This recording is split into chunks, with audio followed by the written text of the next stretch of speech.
How much do you think it would cost to get Bernier on the back of this? Jonathan Bernier has been sent down to the American Hockey League by the Toronto Maple Leafs. Oh no, that's terrible, some of you are thinking. The Leafs are gonna lose him to waivers.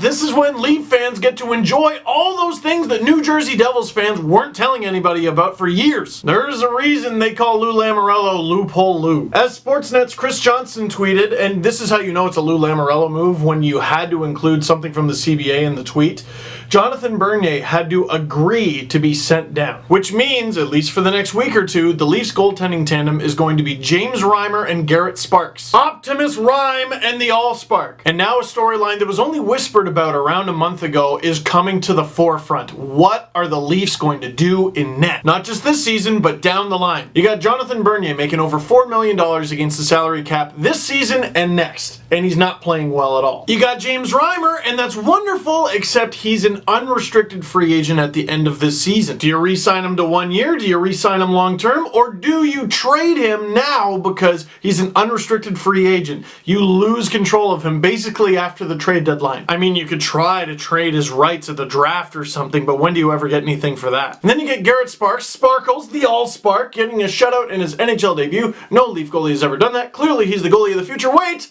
His contract is also up. Restricted free agent though, so that's not a panic. What the Leafs are doing with this move, sending Bernier down to the Marlies, is not just trying to get his head back in the game, because they do need Bernier's head back in the game.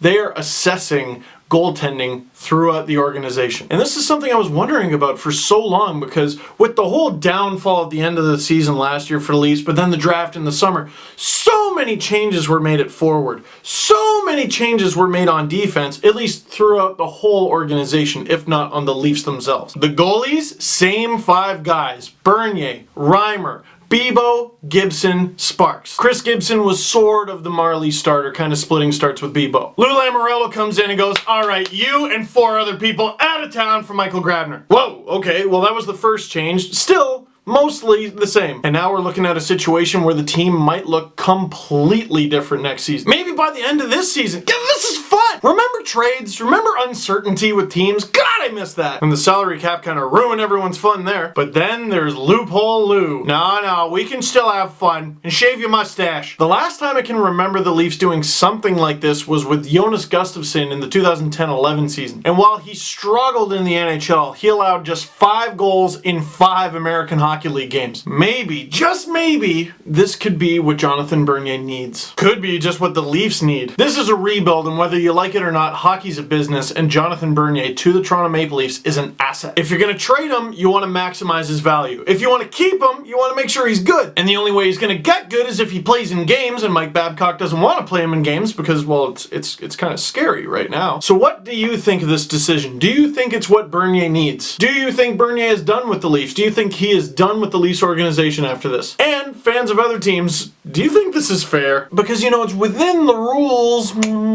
Something tastes a little funny though. Never a dull moment in the center of the universe.